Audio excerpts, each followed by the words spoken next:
Hi everyone. तो चलिए आज के सेशन में हम लोग स्टार्ट करते हैं कंप्लीट एनसीईआरटी के लिए। जो हम लोगों ने क्लास 7 का जो एनसीईआरटी स्टार्ट किए थे इसके 7 चैप्टर के बारे में। तो हम लोगों ने फर्स्ट चैप्टर को हम लोग ने देख लिया था, जिसमें उतना ज़्यादा कुछ भी इम्पोर्टेंट नहीं था। तो आज हमारा है सेकेंड चैप्टर, नए राज्य और उनके राज्य। ठीक है, तो ये हमारा चैप्टर है जिसमें क्या बताया गया है कि जो 7वीं शताब्दी के बाद जो कई राजवंशों का उदय हुआ था उसमें, तो जो कि यहाँ पे मानचित्र जो ये मैप दिया गया है उसमें ये सब कुछ के बारे में बताया गया है। ठीक है, तो ये चोल और जो यहाँ पे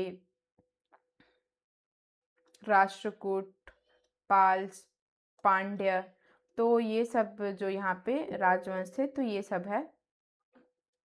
ठीक है, तो फिर इसके बारे में हम लोग यहाँ पे हमारा जो ये चैप्टर है वो हम लोग यहाँ से स्टार्ट करते हैं। तो इसमें क्या दिया गया है, तो दिया गया है नए राजवंशों का उदय। ठीक है, तो जो यहाँ पे जो ये हमें यहाँ पे बताया गया है कि जो 7वीं और 12वीं शताब्दियों के यहाँ के कुछ प्रमुख राज्य है। ठीक है, जो कि यहाँ पे मैप में दिखाया गया है। और फिर जो ये इन मानचित्र पे किसके किसके बारे में यहाँ पे बताया गया है, तो इस चैप्टर में हम लोग यहाँ पे किसके किसके बारे में पढ़ेंगे, तो वो है गुर्जर प्रतिहार। ठीक है, जो गुर्जर प्रतिहार है उसके बारे में, और राष्ट्रकूट के बारे में, पाल, चोल और चौहान। तो ये जो ये राजवंश थे तो ये इसके बारे में हम लोग यहाँ पे देखेंगे। ठीक है, तो यहाँ पे ये राष्ट्रकूट है, और जो ये पाल है, ये चोल्स है। ठीक है, और यहाँ पे पूर्वी चालुक्य, तो ये सब है, इनके बारे में हम लोग यहाँ पे पढ़ेंगे। तो चलिए हम लोग स्टार्ट करते हैं आज का सेशन। ठीक है, जो हमारा टॉपिक है उसको हम लोग यहाँ पे स्टार्ट करते हैं, तो है नए राजवंशों का उदय। तो इसमें क्या बताया गया है कि जो 7वीं सदी आते आते उपमहाद्वीप के विभिन्न भागों में बड़े भूस्वामी और योद्धा सरदार सरदार अस्तित्व में आ चुके थे। ठीक है, जब 7वीं सदी आया तो इस उपमहाद्वीप के जो बहुत विभिन्न भाग थे जहाँ पे बड़े बड़े भूस्वामी थे और जो योद्धा थे वो सरदार के अस्तित्व में आ चुके थे। लोग प्रायः उन्हें अपने मातहत या सामंत के रूप में मान्यता देते थे। ठीक है, जैसे कि हम लोगों ने क्लास 6 में देखा था कि सामंत सामंत के बारे में हम लोगों ने देखा था कि सामंत उसमें क्या होता था, जैसे कि राजा है। ठीक है, राजा है तो राजा के अंडर में यहाँ पे बहुत सारे जगह होते थे जहाँ पे उसके जो वहाँ के भूस्वामी होते थे उस जगह को, तो वहाँ पे उनका ही शासन होता था। ठीक है, जो भूस्वामी होते थे उनका शासन होता था उस जगह पे, और उनके पास जो सैन्य शक्ति होती थी तो वही सैन्य शक्ति राजा के लिए होती थी। ठीक है, जो उस टाइम के जो राजा थे उनके पास अपना परमानेंट सैन्य शक्ति का एक संगठन नहीं होता था। तो जो इनके जो सामंत होते थे, जो भूस्वामी होते थे, तो जो उनके पास जो सैन्य शक्ति होती थी तो वही यहाँ पे राजा का भी सैन्य शक्ति होता था। ठीक है, और जो वहाँ पे जो भूस्वामी होते थे उसको ही जो राजा थे वह वहाँ पे कर वसूलने का काम दिया जाता था। ठीक है, भूस्वामी को ही वहाँ पे कर वसूलने का काम दिया जाता था। फिर यहाँ पे क्या दिया है, उनसे उम्मीद की जाती थी कि वे राजा या स्वामी के लिए उपहार लाए, उनके दरबार में हाजिरी लगाए और उन्हें सैन्य सहायता प्रदान करें। ठीक है, तो ये वही सैन्य सहायता है जैसे कि मैंने बताया था कि जो राजा होते थे उनके पास अपना एक परमानेंट सैन्य शक्ति नहीं होती थी। तो जो ये भूस्वामी होते थे उनके पास जो सैन्य होती थी वो ही उन्हें सहायता प्रदान करते थे। तो जो यहाँ पे ठीक है, और जो यहाँ पे उसका पतन हुआ, जो उनके राज्य का पतन हुआ, तो ये उनमें से एक मेन रीज़न भी है कि उनके पास कोई सैन्य शक्ति नहीं होती थी उनका परमानेंट। ठीक है, तो इसलिए उनके राज्यों का भी यहाँ पे पतन हुआ। तो ये उनका एक मेन पॉइंट है कि उनके पास सैन्य शक्ति नहीं होती थी। फिर उसके बाद अधिक सत्ता और संपदा हासिल करने के लिए सामंत अपने आप को महासामंत, महामंडलेश्वर, ठीक है, तो यहाँ पे महामंडलेश्वर क्या है, तो वो पूरे मंडल का महान स्वामी। ठीक है, पूरे मंडल का महान स्वामी। तो यहाँ पे एक क्वेश्चन देख सकते हैं कि जो महामंडलेश्वर है वो किसकी उपाधि है, महामंडलेश्वर किसकी उपाधि है। ठीक है, किसकी उपाधि है, तो वो है सामंत की उपाधि है। ठीक है, तो यहाँ पे हम लोग एक और क्वेश्चन देख सकते हैं कि जो 7वीं शताब्दी में राजा के बाद, ठीक है, 7वीं शताब्दी में राजा के बाद जो सबसे शक्तिशाली होते थे, ठीक है, राजा के बाद जो सबसे शक्तिशाली होते थे वो कौन होते थे, तो वो होते थे सामंत। ठीक है, तो यहाँ पे मैंने 2 क्वेश्चन इंपॉर्टेंट आपको यहाँ पे बताया है। ओके, फिर इसके बाद यहाँ पे देखते हैं, और जो ये महामंडलेश्वर है, तो महामंडलेश्वर कौन होते थे, तो वो पूरे मंडल का महान स्वामी था। ठीक है, जो महामंडलेश्वर होते थे तो उनको पूरे मंडल का यहाँ पे स्वामी माना जाता था। कभी कभी वे अपने स्वामी के अधिपत्य से स्वतंत्र हो जाने का भी जो दावा करते थे। ठीक है, और जो ये सामंत है, तो ये सब जो उनके स्वामी होते थे, जो राजा होते थे, उनके अधीन से स्वतंत्र हो जाने का भी दावा करते थे। फिर यहाँ पे क्या बताया, इस तरह का एक उदाहरण दक्कन में राष्ट्रकूटों का था। ठीक है, और जो यहाँ पे जो सामंत वाला जो यहाँ पे जो टॉपिक यहाँ पे हम लोग बात किए थे नए राजवंशों का उदय में, ठीक है, जो सामंत होते थे वे अपने स्वामी के आधिपत्य से स्वतंत्र हो जाने का दावा करते थे। तो यहाँ पे उसका एक एग्जाम्पल बताया गया है जो कि दक्कन में राष्ट्रकूटों का था। ठीक है, तो इसमें क्या था, शुरुआत में वे कर्नाटक के चालुक्य राजाओं के अधीनस्थ थे। ठीक है, तो जो राष्ट्रकूट थे वो किसके सामंत थे, तो वो थे कर्नाटक के चालुक्य राजाओं के सामंत थे। ठीक है, 8वीं शती के मध्य में एक राष्ट्रकूट प्रधान दंती दुर्ग ने अपने चालुक्य स्वामी की अधीनता से इनकार कर दिया, और जो ये दंती दुर्ग है वो अपने स्वामी की अधीनता से यहाँ पे इनकार कर दिया और उसे हराया। जो दंती दुर्ग है उसने चालुक्य स्वामी की अधीनता से इनकार कर दिया और अपने स्वामी को ही हराया और हिरण्यगर्भ नामक एक अनुष्ठान किया, मतलब हिरण्यगर्भ नामक एक यज्ञ किया। ठीक है, तो जो हिरण्यगर्भ नामक जो यज्ञ होता है, हिरण्यगर्भ यज्ञ होता है, तो उसको क्यों करते हैं हिरण्यगर्भ यज्ञ, तो हिरण्यगर्भ यज्ञ करने का रीजंस ये होता है कि जो क्षत्रिय नहीं होते थे, ठीक है, जिसके यहाँ पे दंती दुर्ग है, ठीक है, तो जो दंती दुर्ग है वो क्षत्रिय नहीं है, ठीक है, लेकिन फिर भी उन्होंने राजा का पद धारण किया। ठीक है, उन्होंने जो चालुक्य स्वामी थे उनको हराया और हिरण्यगर्भ यज्ञ किया। ठीक है, जिससे वो क्या हुआ, यह अनुष्ठान ब्राह्मणों की सहायता से संपन्न किया जाता है जो ये यज्ञ किया है। और उसमें क्या होता था हिरण्यगर्भ यज्ञ में कि जो कोई भी राजा है वो क्षत्रिय नहीं है, और अगर वो हिरण्यगर्भ यज्ञ कर लिया तो वह क्षत्रिय माना जाता था। ठीक है, तो वो क्षत्रिय हो जाता था वो राजा। तो यही बताया है, जन्मंतर क्षत्रिय न होते हुए भी क्षत्रिय के रूप में दोबारा क्षत्रियत्व प्राप्त कर लेगा। तो ये वही बताया गया है। तो यहाँ पे हम लोग क्या क्या क्वेश्चन देख सकते हैं इसमें, तो ये क्या है, दक्कन के राष्ट्रकूट किसके सामंत थे, तो वे थे कर्नाटक के चालुक्य राजाओं के सामंत थे। ठीक है, जो कि ये इंपॉर्टेंट क्वेश्चन है यहाँ पे। फिर उसके बाद यहाँ पे और क्या क्वेश्चन देख सकते हैं हम लोग, तो है किसने चालुक्य साम्राज्य को पराजित कर राष्ट्रकूट साम्राज्य की नींव डाली। ठीक है, तो यहाँ पे राष्ट्रकूट साम्राज्य की नींव किसने डाली, तो है दंती दुर्ग ने। ठीक है, तो यहाँ पे जो राष्ट्रकूट है उनके संस्थापक कौन है, तो है दंती दुर्ग। लेकिन ये भी पूरा यहाँ पे स्वतंत्र नहीं था। ठीक है, ये भी पूरा स्वतंत्र नहीं था, बाद में ये भी यहाँ पे जो इनके वंशज से जो राष्ट्रकूट थे वो यहाँ पे आगे स्वतंत्र होते गए। इसके बारे में हम लोग यहाँ पे और देखेंगे। फिर उसके बाद अन्य कुछ उदाहरणों में उद्यमी परिवार के पुरुषों ने अपने राजशाही कायम करने के लिए सैन्य कौशल का इस्तेमाल किया। मिसाल के तौर पर कदम्ब मयूर शर्मन और गुर्जर प्रतिहार हरिश्चंद्र ब्राह्मण थे, जिन्होंने अपने परंपरागत पेशे को छोड़कर शस्त्र को अपना लिया और क्रमशः कर्नाटक और राजस्थान में अपने राज्य स्थापित कर लिए। ठीक है, तो जो ये गुर्जर प्रतिहार है उन्होंने कर्नाटक और राजस्थान में अपना राज्य यहाँ पे स्थापित किए। तो ये यहाँ पे एक एलोरा की गुफा है जिसमें विष्णु को नरसिंह और पुरुष श्री के रूप में यहाँ पे दिखाया गया है, जो कि राष्ट्रकूट काल की ये कृति है।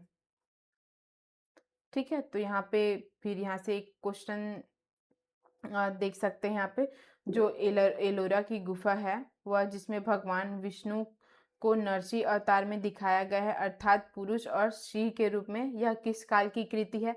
तो इसका आंसर है, आप लोग क्या दोगे, तो ये है राष्ट्रकूट काल की कृति है। ठीक है, फिर यहाँ पे आगे देखते हैं, आगे यहाँ पे क्या क्वेश्चन दिया गया है, तो है नए राज्यों में प्रशासन। ठीक है, जो यहाँ पे राज्य थे उसमें प्रशासन कैसी थी, तो ये बताया गया है। तो उसमें जो सभी राज्य में जो उत्पादक होते थे, ठीक है, जो उत्पादकों अर्थात किसानों, पशुपालकों, कारीगरों से संसाधन इकट्ठे किए जाते थे। इनको अक्सर अपने उत्पादों का एक हिस्सा त्यागने के लिए मनाया जाता था। ठीक है, तो इनको जो किसान, पशुपालक और जो कारीगर होते हैं, उनको जो अपना उत्पादक जो भी फसल या तो कुछ भी उन्होंने उत्पाद किए हैं, तो उन उत्पादकों का एक हिस्सा उनको टैक्स के रूप में अपने भूस्वामी को देना पड़ता था। ठीक है, यहाँ पे बताया गया है, क्योंकि प्राप्त करने वाला भूस्वामी होने का दावा करता था, राजस्व व्यापारी से भी लिया जाता था। ये संसाधन राजा की व्यवस्था का वित्तीय अधिकार आधार बनते थे। ठीक है, और जो यहाँ पे जो टैक्स वसूलते थे, जो संसाधन यहाँ से टैक्स के जरिए यहाँ पे इकट्ठे किए जाते थे, वो राजा की जो व्यवस्था का वित्तीय आधार बनते थे। उससे ही यहाँ पे मंदिरों और यहाँ पे दुर्गों का भी निर्माण किया जाता था। संसाधन उन युद्धों को लड़ने में भी इस्तेमाल होते थे जिनसे लूट की शक्ल में धन मिलने की तथा जमीन और व्यापारिक मार्गों के प्रयोग की संभावनाएं बनती थी। फिर जो ये राजस्व वसूली के लिए जो पदाधिकारी होते थे, उनकी नियुक्ति सामान्यतः प्रभावशाली परिवारों से ही की जाती थी। ठीक है, जो ये राजस्व वसूली के लिए जो पदाधिकारी होते थे, वो एक प्राय वंशानुगत होते थे। ठीक है, ये हमेशा नहीं होते थे, ये प्रायः होते थे, प्रायः वंशानुगत होते थे। मतलब ये मान लिया जा सकता है कि जो राजस्व वसूली के लिए जो पद होते थे वो एक वंशानुगत होते थे। वंशानुगत में क्या होता है कि जो एक उसका वंशज, उनसे उनके वंशज का ही वहाँ पे अधिकार रहता था, तो ये प्रायः वंशानुगत होते थे।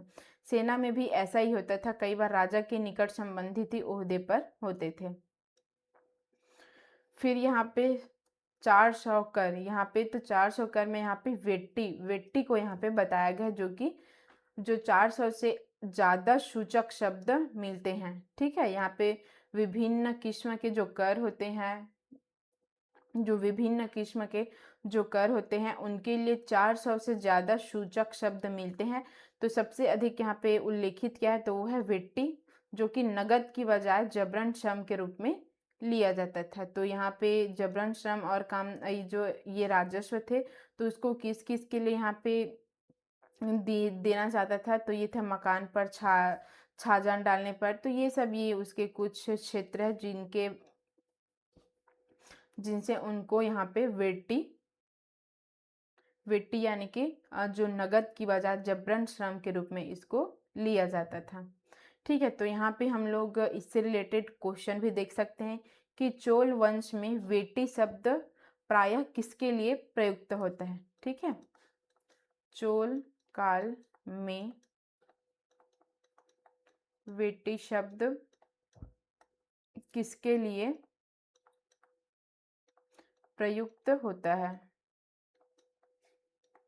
तो किसके लिए प्रयुक्त होता है, तो वह प्रायः जबरन श्रम के रूप में उसको लिया जाता है। ठीक है, फिर यहाँ पे हम लोग आगे देखते हैं प्रशस्तियाँ और भूमि अनुदान। तो जो प्रशस्ति है उसके बारे में हम लोगों ने क्लास 6 के एनसीईआरटी में देखा था प्रशस्तियों के बारे में। तो जो राजा होते थे और जो उनके दरबारी कवि होते थे, ठीक है, जो उनके दरबारी कवि होते थे, तो राजा के बारे में प्रशस्तियाँ लिखते थे। तो ये सब प्रशस्तियाँ वही है। ठीक है, जो यहाँ पे प्रशस्तियों के बारे में बताया गया है। और उनका भूमि अनुदान, तो इसमें क्या बताया है, राजा लोग प्रायः ब्राह्मणों को भूमि अनुदान से पुरस्कृत करते थे। ठीक है, जो राजा होते थे वो ब्राह्मण को प्रायः भूमि अनुदान दिया करते थे। ये ताम्रपत्र पर अभिलेखित होते थे। और जो यहाँ पे भूमि अनुदान देते थे वो कहाँ पे अभिलेखित देखने को मिलता है, तो वे ताम्रपत्रों में देखने को ताम्रपत्रों में अभिलेखित होते थे, जो भूमि पाने वाले को दिए जाते थे। फिर यहाँ पे ऐसी ही एक 12वीं शताब्दी में बताया गया है, 12वीं शताब्दी में, तो 12वीं शताब्दी में एक संस्कृत काव्य की रचना किया गया, जिसमें कश्मीर पर शासन करने वाले राजाओं का इतिहास दर्ज किया है, और इसे कल्हण नामक एक रचनाकार द्वारा रचना किया गया। ठीक है, जो 12वीं शताब्दी में एक संस्कृत काव्य की रचना किए गए हैं, जिसे कल्हण नामक एक रचनाकार द्वारा रचित किया गया है। ठीक है, तो उसमें जो ये कल्हण नामक जो ये रचना है, तो उसमें जो कल्हण नामक एक रचनाकार है, उन्होंने यहाँ पे जो संस्कृत महाकाव्य है उसमें क्या लिखा है, तो वो कश्मीर पर शासन करने वाले राजाओं के बारे में उसमें लिखा गया है। ठीक है, और उस कल्हण ने जो ये संस्कृत काव्य लिखी थी, कल्हण नामक जो एक रचनाकार है, उन्होंने संस्कृत काव्य लिखी है, तो उसका नाम क्या है, तो है संस्कृत काव्य का, उसका नाम है राजतरंगिणी। राजतरंगिणी। ठीक है, तो यहाँ पे राजतरंगिणी में कश्मीर पर शासन करने वाले राजाओं का इतिहास यहाँ पे दर्ज है।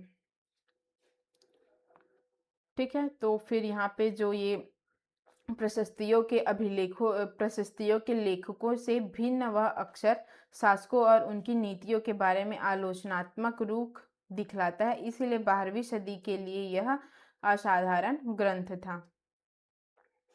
फिर उसके बाद यहाँ पे तमिल में लिखा हुआ ताम्रपत्रों का एक संग्रह है। ठीक है, जो यहाँ पे चित्र दिखाया गया है वो ताम्रपत्रों का एक संग्रह है, जिसमें 9वीं सदी में एक शासक के द्वारा दिए गए भूमि अनुदान का उल्लेख है, जिनमें कीड़ों से ये पत्र जुड़े हैं, कड़ियों से। ठीक है, जिनमें कड़ियों से ये पत्र जुड़े हैं, उन पर राजसी मुहर लगी है, जो यह बतलाने के लिए है कि यह एक प्रमाणिक दस्तावेज है।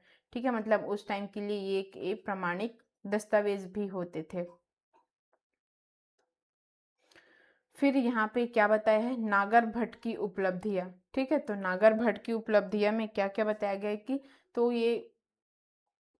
तो हम लोगों ने पिछले जो चैप्टर थे उसमें हम लोग ने गुप्त शासक समुद्रगुप्त प्रशस्तियों के बारे में पढ़ा था। ठीक है, तो उसमें क्या बताया कि संस्कृत में लिखी गई ग्वालियर जो कि मध्य प्रदेश है, उसमें पाई गई एक प्रशस्ति में प्रतिहार नरेश। ठीक है, प्रतिहार नरेश नागभट्ट के कामों का वर्णन इस प्रकार किया गया है कि जो प्रतिहार नरेश है वो कौन थे, वो है नागभट्ट, तो उसके कामों का वर्णन इसमें किया गया। तो आंध्र, शैंद्व, विदर्भ और कलिंग के राजा उनके आगे तभी धराशायी हो गए जब वे राजकुमार थे। उन्होंने कन्नौज के शासक चक्रयुद्ध को विजित किया। उन्होंने वंश मतलब बंगाल का हिस्सा, अनर्थ मतलब गुजरात का हिस्सा, मालवा मध्य प्रदेश का हिस्सा, किरात वाराणसी का हिस्सा, तुर्क और वत्स्य मत्स्य दोनों उत्तर भारत के राज्य यहाँ राजाओं को पराजित किया है। ठीक है, जो ये नागभट्ट थे, तो ये उनके बारे में यहाँ पे बताया गया है। जो राजा नागभट्ट थे, तो ये उनकी उपलब्धियों के बारे में यहाँ पे बताया गया थे। उन्होंने यहाँ पे किसको यहाँ पे हराया है, ये सब चीज़। तो यहाँ पे जो ये बंगाल थे, गुजरात थे, मध्य प्रदेश थे, वाराणसी थे, तुर्क थे, और जो उत्तर भारत के राज्य थे, तो यहाँ के जो राजा थे उनको इन्होंने पराजित किया था।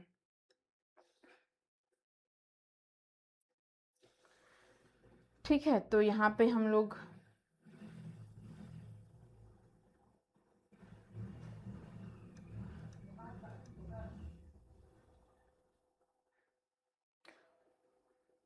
ठीक है, तो यहाँ पे हम लोग आगे देखते हैं।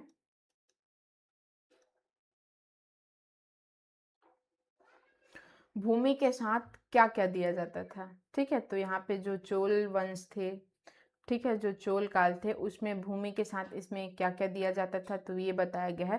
तो इसमें भूमि के साथ साथ मिट्टी की मेड़े बनाकर, साथ ही कांटेदार झाड़ियाँ लगाकर भूमि की सीमाओं को चिन्हित कर दिया जाता था। इस भूमि पर ये चीज़ें फलदार वृक्ष, पानी, भूमि, बगीचे और फलोद्यान, पेड़, कुएं, खाली जगह, चारागाह, गांव, बाम्बी, चबूतरे, नहरें, खाइयाँ, नदियाँ, दलदली जमीन, हौज, अन्नागार, मछलियों के तालाब, मधुओं के छत्ते और झरने। तो जिससे यह भूमि मिलती थी वह इससे कर वसूल कर सकता था। जो ये इतने सारी जो जगह होते थे, तो जिनको ये भूमि मिला जाता था उस जगह, तो उसमें ये जो भी वहाँ पे ये जो भी चीज़ रहते थे उनसे वह टैक्स वसूल करते थे। ठीक है।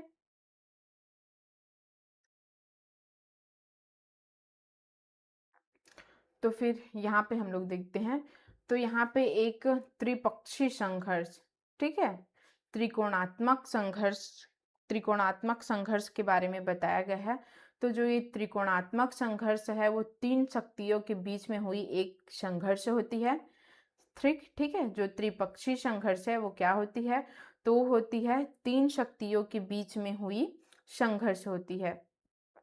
तो और जो ये संघर्ष हुआ था जिस स्थान पर, तो वह कौन सा स्थान था जिस स्थान के लिए ये संघर्ष हुआ था, तो वो था कन्नौज, जो कि गंगा घाटी में कन्नौज नगर, ठीक है, जिसके लिए ये त्रिपक्षी संघर्ष हुआ था। तो कौन कौन से थे जो जिनके बीच में त्रिपक्षी संघर्ष हुआ था, तो वो थे गुर्जर प्रतिहार, ठीक है, गुर्जर प्रतिहार जिन्होंने गुजरात और राजस्थान की जो शक्तियाँ थी वो गुर्जर प्रतिहार की थी। और जो राष्ट्रकूट थे, तो राष्ट्रकूट तो यहाँ पे दक्षिण भारत की शक्ति जो थी वो राष्ट्रकूट थी।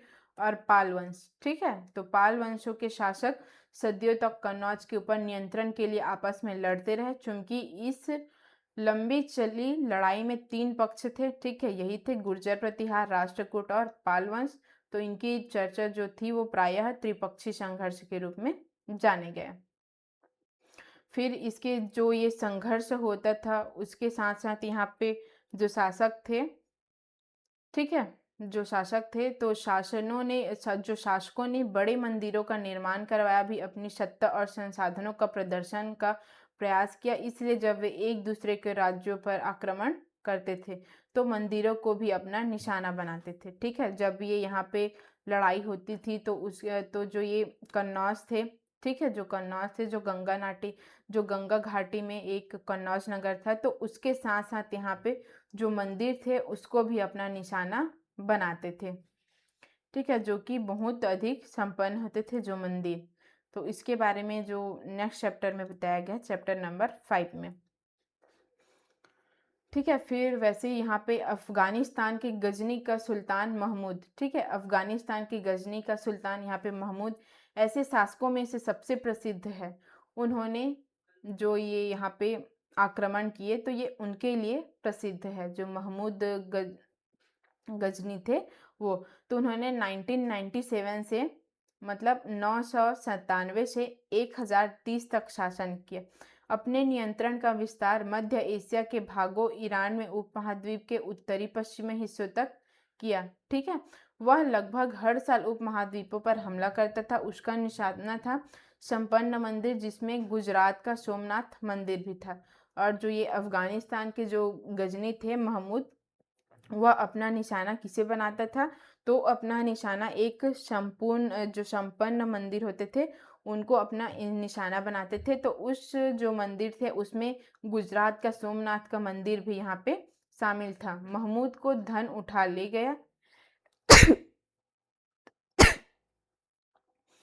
तो यहाँ पे जो महमूद थे उन्होंने वहाँ के जो धन थे, जो सोमनाथ मंदिर से जो धन मिला था उसको वो उठा के ले गया, और उसका बहुत बड़ा हिस्सा गजनी में एक वैभवशाली राजधानी के निर्माण के रूप में खर्च हुआ। ठीक है, यहाँ पे गजनी में एक वैभवशाली राजधानी का निर्माण किया तो उसमें इन्होंने खर्च कर दिया। फिर उसके बाद जो सुल्तान महमूद ने अपने द्वारा जीते गए लोगों के बारे में भी कई बातें जानना चाहता था। उन्होंने अल्बरूनी नामक एक विद्वान को उपमहाद्वीप का लेखा जोखा लिखने का काम सौंपा। ठीक है, और तो जो सुल्तान महमूद थे उन्होंने अपने साथ किसको लाए थे, कौन से विद्वान को लाए थे, तो वे थे अल्बरूनी नामक विद्वान। ठीक है, जो कि उपमहाद्वीप का लेखा जोखा लिखने का काम सौंपा। अरबी में लिखी गई उसकी कृति जो अल्बरूनी थे, ठीक है, अल्बरूनी थे, उन्होंने एक अरबी में लिखी गई थी किताब एल हिंद, आज भी इतिहासकार के लिए एक महत्वपूर्ण स्रोत है। अल बरूनी ने इसे तैयार करने के लिए संस्कृत विद्वानों से परामर्श किया, और जो अल बरूनी ने एक किताब यहाँ पे लिखा, किताब अल हिंद, तो उन्होंने जो ये किताब तैयार किया उसके लिए उन्होंने संस्कृत के विद्वानों से भी परामर्श किया। और जो ये अल बरूनी थे, उन्होंने जो यह पुस्तक थी उसको कौन सी भाषा में लिखी गई थी, तो अरबी में लिखी गई थी। ठीक है, किताब अल हिंद। तो फिर यहाँ पे क्वेश्चन देखने को मिलता है, अफगानिस्तान के गजनी प्रांत के सुल्तान महमूद गजनी, ठीक है, जो अफगानिस्तान के गजनी प्रांत के जो सुल्तान थे महमूद गजनी, उन्होंने अपनी भारत विजय के दौरान किस विद्वान को यहाँ पे साथ लाए थे, तो वो कौन थे, तो वे थे अल बरूनी। ठीक है, ये भी एक इम्पॉर्टेंट क्वेश्चन था। फिर उसके बाद है, आगे देखते हैं, तो जो युद्ध करने वाले दूसरे राज्यों में चाहमान, चाहमान मतलब चौहान, ठीक है, तो चौहान यहाँ पे किससे रिलेटेड है, तो ये पृथ्वीराज चौहान, ठीक है, पृथ्वीराज चौहान, और जो मोहम्मद गोरी थे, तो ये उनके बारे में यहाँ पे बताया गया है।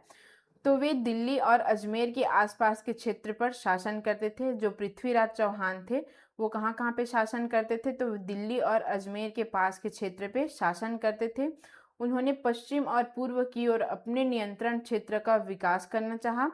उन्होंने गुजरात के चालुक्य और पश्चिमी उत्तर प्रदेश के गढ़वालों से टक्कर लेनी पड़ी। चौहानों का सबसे प्रसिद्ध शासक, ठीक है, जो चौहान थे, चाहमानो थे, उसका सबसे प्रसिद्ध शासक कौन था, तो वो था पृथ्वीराज तृतीय, ठीक है, जिसको पृथ्वीराज चौहान के नाम से जाना जाता है, जिसने सुल्तान मोहम्मद गोरी नामक अफगान शासक को 1991 में हराया। तो ठीक है, जो ये 1991 हुआ उसी में इनके बीच में एक युद्ध हुआ था। ठीक है, जो पृथ्वीराज चौहान थे और जो मोहम्मद गोरी थे अफगान शासक, तो उनके बीच में एक युद्ध हुआ। वो कौन सा युद्ध था, तो वो इसको हम लोगों ने पिछले क्लासों में, जब हम लोग स्कूलों में थे तो उसमें हम लोग इसके बारे में पढ़े थे। तो वो कौन सा युद्ध था, तराइन नामक युद्ध। तराइन नामक युद्ध, जिन्होंने पृथ्वीराज चौहान ने सुल्तान मोहम्मद गोरी नामक शासक को 1191 में हराया था, लेकिन दूसरे ही साल 1992 में उसके हाथों हार गया। फिर उसके बाद 1992 में, ठीक है, 1992 में मोहम्मद गोरी ने पृथ्वीराज चौहान को पराजित किया। तो जो ये तराइन नामक युद्ध है ये प्रथम युद्ध है और ये द्वितीय युद्ध है। तो चलिए यहाँ पे हम लोग आगे यहाँ पे नए टॉपिक स्टार्ट करते हैं। ठीक है, नया टॉपिक हमारा यहाँ पे क्या है, तो है चोल राज्य, जो कि नज़दीक एक यहाँ पे जो चोल राज्य है उसके बारे में यहाँ पे दिखाया गया है। ठीक है, तो चोल राज्य में यहाँ पे चोल राज्य में यहाँ पे क्या क्या था, तो था गंगई कोंडा चोलापुरम, ठीक है, इसके बारे में यहाँ पे बताया गया है। और क्या क्या है, तो है तंजावर, ठीक है, उजयवार, उरयवार, तो ये सब ऐसी जगह है जहाँ पे ये चोल वंश के बारे में यहाँ पे बताया गया है, चोल राज्य का। तो यहाँ पे हम लोग आगे देखते हैं, तो उरयूर से तंजावर तक, ठीक है, तो जो ये उरयूर से जो तंजावर है उसमें एक चोल वंश सत्ता में कैसे आया इसके बारे में यहाँ पे बताया गया है। ठीक है, तो जो चोल वंश है वो सत्ता में कैसे आया है, तो उसके बारे में यहाँ पे है कि जो कावेरी डेल्टा में मुठियार, ठीक है, जो कावेरी डेल्टा है तो ये कावेरी नदी के पास है। ठीक है,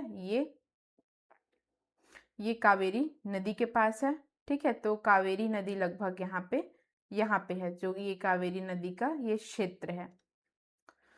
ठीक है, तो यहीं पे बताया गया है जो ये कावेरी डेल्टा है। कावेरी डेल्टा में मुठियार नाम से प्रसिद्ध एक छोटे से मुखिया परिवार की सत्ता थी। ठीक है, तो ये मुठियार नाम से एक प्रसिद्ध मुखिया जो कि परिवार की सत्ता थे, वे कांचीपुरम के पल्लव राजाओं के महात्म थे। ठीक है, और जो कांचीपुरम के जो पल्लव राजा थे तो ये उनके अधीन थे। मुठियार नाम के एक प्रसिद्ध मुखिया परिवार की जो ये सत्ता थी। ठीक है, फिर यहाँ पे क्या बोला, उरैयार के चोल वंशी प्राचीन मुखिया परिवार के विजयालय, ठीक है, विजयालय ने 9वीं शती के मध्य में मुठियारों को हराकर इस डेल्टा पर कब्जा कर लिया। और जो ये कावेरी डेल्टा है वहाँ पे कावेरी डेल्टा है, वहाँ पे 9वीं सदी के मध्य में जो मुठियार थे उनको ये चोल वंशी प्राचीन मुखिया परिवार के विजयालों ने यहाँ पे इनको हरा दिया मुठियारों को, और इस जो कावेरी डेल्टा है उस पर अपना कब्जा जमा लिया। ठीक है, उसने वहाँ तंजावुर शहर और निशुभुदिनी देवी का मंदिर बनवाया। और जब इन्होंने ये कावेरी डेल्टा को यहाँ पे कब्जा कर लिया, कावेरी डेल्टा पे कब्जा कर लिया, तो उन्होंने वहाँ पे क्या क्या बनवाया है, तो उन्होंने यहाँ पे तंजावुर शहर और निशुभुशुद्दीन देवी का मंदिर यहाँ पे बनवाया। फिर उसके बाद विजयालय के उत्तराधिकारी, ठीक है, जो विजयालय के उत्तराधिकारियों ने पड़ोसी इलाकों को जीता और उसका राज्य अपना क्षेत्रफल तथा शक्ति दोनों रूपों में बढ़ाता गया। दक्षिण और उत्तर के पांड्य और पल्लव के इलाके इस राज्य का हिस्सा बन गए। ठीक है, जो पांड्य और जो पल्लव थे तो वो ये विजयालय के उसके अधीन में आ गया। फिर उसके बाद जो यहाँ पे विजयालय थे उसके प्रथम शासक कौन थे, तो वो थे राजराज प्रथम।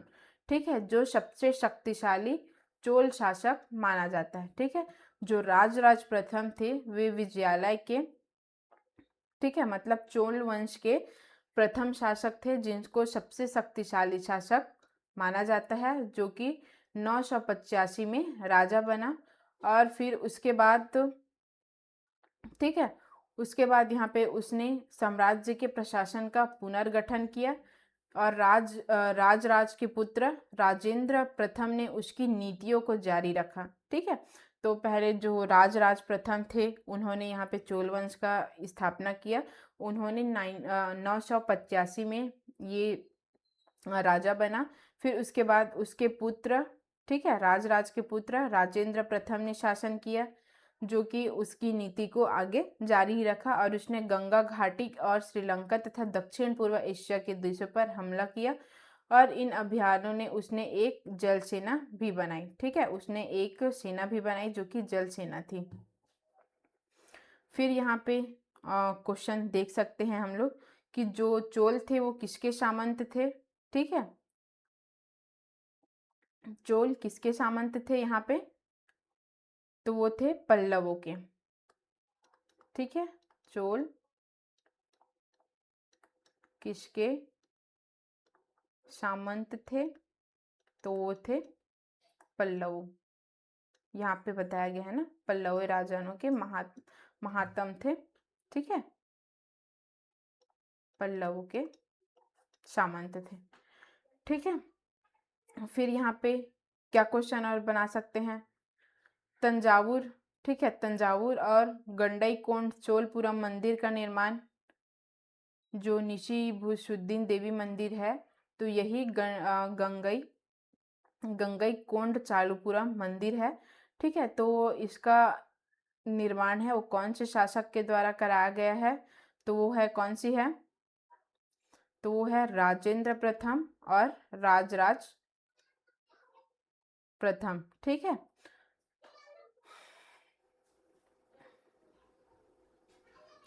फिर यहाँ पे आगे देखते हैं हम लोग भव्य मंदिर और कांस्य मूर्ति कला। ठीक है, तो जो ये राजराज प्रथम थे और जो राजेंद्र प्रथम थे उनके द्वारा यहाँ पे जो बताया मैंने क्वेश्चन बताया, तंजावुर और गंडईकोंड चोलपुरम के मंदिर, ठीक है, तो किसने स्थापित कराया था, तो वे राजराज और राजेंद्र प्रथम इन्होंने स्थापित कराया था। ठीक है, और फिर इसमें एक चोल मंदिर अक्सर अपने आसपास विकसित होने वाली बस्तियों के केंद्र बन गए, जो कि ये इधर उतना ज़्यादा इम्पोर्टेंट नहीं है, ये यहाँ पे इम्पोर्टेंट है। फिर जो यहाँ पे चोल थे वहाँ पे उन्होंने जो चोल कांस्य प्रतिमाएं संसार की सबसे उत्कृष्ट कांस्य प्रतिमाओं में गिनी जाती थी। ठीक है। और जो चोलों की यहाँ पे कांस्य प्रतिमा थी उसको संसार की उत्कृष्ट कांस्य प्रतिमा में गिने जाते थे। ज़्यादातर प्रतिमाएं देवी देवताओं की होती थी और जो ये कांस्य प्रतिमाएं होती थी जो चोलों की, वो ज़्यादातर देवी और देवता की होती थी, ठीक है। लेकिन कुछ प्रतिमाएं भक्तों की भी बनाई जाती थी, तो ये यहाँ पे इम्पॉर्टेंट है, ठीक है। ये बीच का इम्पॉर्टेंट नहीं है यहाँ पे। तो फिर यहाँ पे हम लोग क्वेश्चन देख सकते हैं आगे। क्या क्वेश्चन देख सकते हैं कि जो यहाँ पे जो प्रतिमाएं थी, ठीक है, जो चोल कांस्य प्रतिमाएं थी वह सबसे उत्कृष्ट कांस्य प्रतिमाओं में गिनी जाती है। तो किसे सबसे उत्कृष्ट कांस्य प्रतिमाओं में गिनी जाती है, तो वो है चोलों की कांस्य प्रतिमा, ठीक है।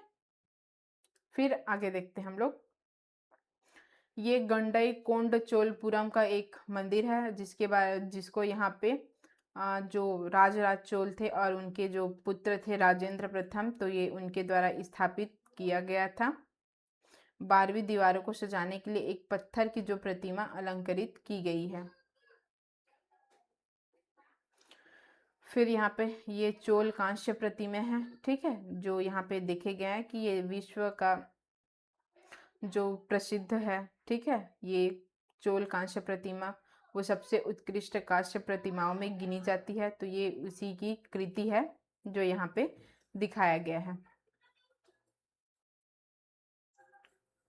फिर कृषि और सिंचाई, तो ये हम लोगों ने कृषि और सिंचाई के बारे में हम लोगों ने पिछले चैप्टर में देख लिया है, जो कि यहाँ पे इम्पोर्टेंट नहीं है।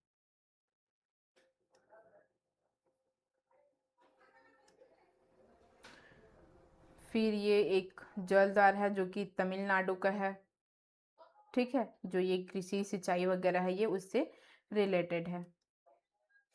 फिर उसके बाद है हमारा टॉपिक साम्राज्य का प्रशासन, ठीक है। तो यहाँ पे साम्राज्य का प्रशासन, तो इसमें क्या कहा गया है, किसानों की बस्तियां, ठीक है, जो प्रशासन थी वो किस प्रकार संगठित थी, तो उसमें बताया गया जो किसानों की बस्तियां होती थी उसको उर कहा जाता था, ठीक है। तो ये बस्ती है उनको क्या बोला गया है, तो ये उर कहा गया है, ठीक है। तो सिंचित खेतों के साथ साथ बहुत समृद्ध हो गई। इस तरह गांवों के समूह को नाडु कहा जाता था। अब देखो ये किसानों की जो बस्तियां है उनको ये उर कहा जाता है, ठीक है। अब जैसे कि मान लो कि ये एक गांव है, ठीक है।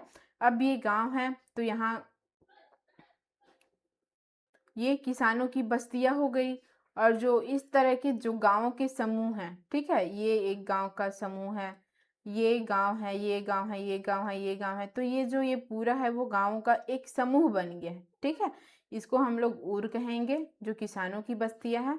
और ये एक पूरा गांव का समूह बन गया है तो इसको हम लोग क्या बोलेंगे, तो इसको नाडु बोलेंगे, ठीक है। जो कि ग्राम परिषद और नाडु न्याय करने और कर वसूलने जैसे प्रशासनिक कार्य करते थे। और जो ग्राम परिषद होते थे और जो नाडु होते थे वो यहाँ पे टैक्स वसूलने का भी काम करते थे।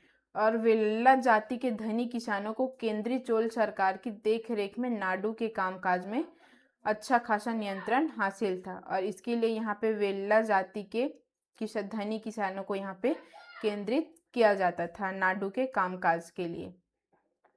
उनमें से कोई धनी भूस्वामी को चोल राजाओं के सम्मान के रूप में मुवेंद लेवन मतलब क्या है, 3 राजाओं को अपनी सेवाएं प्रदान करने वाली वेलन या तो किसान, अरियार जिसको जैसे कि प्रधान जैसे उपाधि दी, ठीक है। और जो धनी भूस्वामी थे उनको चोल राजाओं ने एक यहाँ पे उपाधि दी है, ठीक है।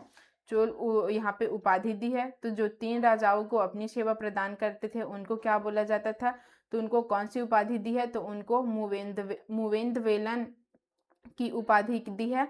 और जो यहाँ पे प्रधान होता था उसको अरैयार, ठीक है, अरैयार की यहाँ पे उपाधि दी है।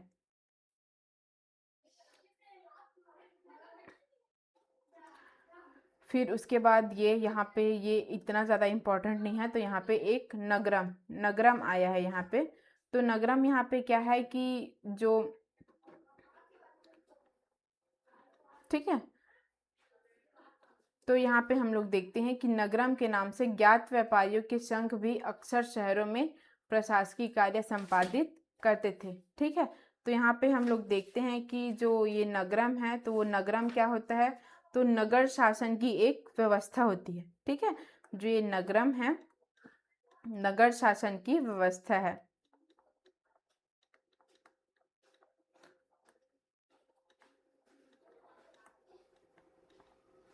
नगर शासन की व्यवस्था है, जो कि एक व्यापारियों का संघ भी होता था। ठीक है, और जहाँ पे अक्सर शहरों में प्रशासकीय कार्य संपादित किए जाते थे। ठीक है, तो एक यहीं पे ये नगरम बस इम्पोर्टेंट था यहाँ पे, और ये उतना इम्पोर्टेंट नहीं है ये सब चीज़।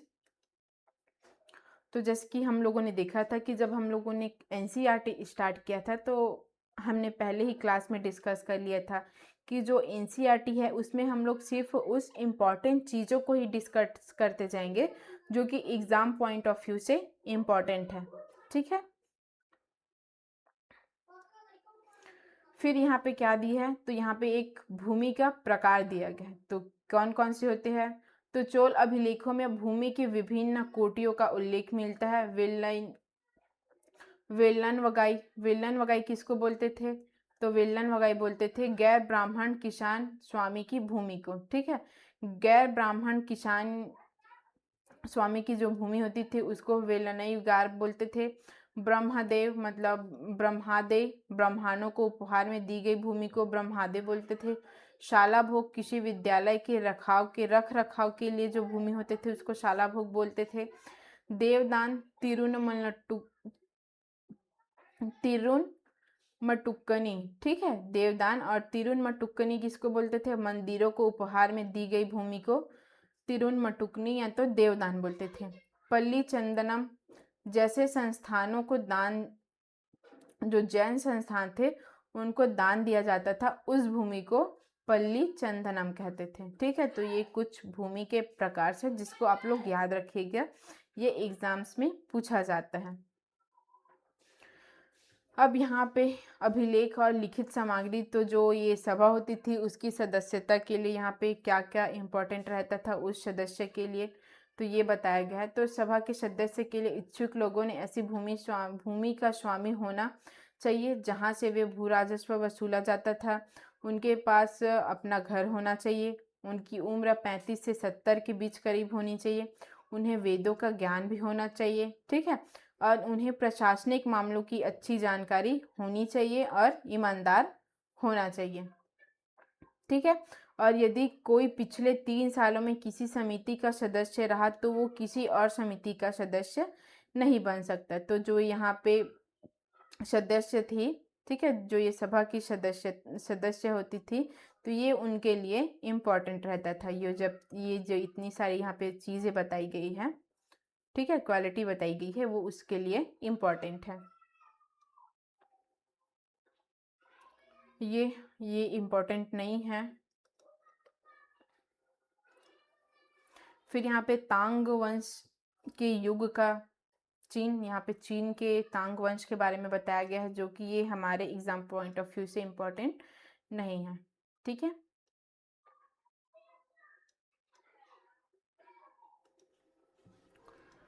ठीक है, तो हम लोग आज का सेशन इतना ही रखते हैं। अगर आपको इससे रिलेटेड कोई भी इंक्वायरी होगी तो आप नीचे डिस्क्रिप्शन बॉक्स में व्हाट्सअप नंबर दिया गया है, उसमें आप लोग इंक्वायरी कर सकते हैं। ठीक है, और इस क्लास का पीडीएफ टेलीग्राम चैनल का लिंक जो नीचे दिया गया है उसमें अपलोड हो जाएगा, तो आप लोग वहाँ से इसका पीडीएफ भी ले सकते हैं। तो थैंक यू सो मच, मिलते हैं नेक्स्ट क्लास में।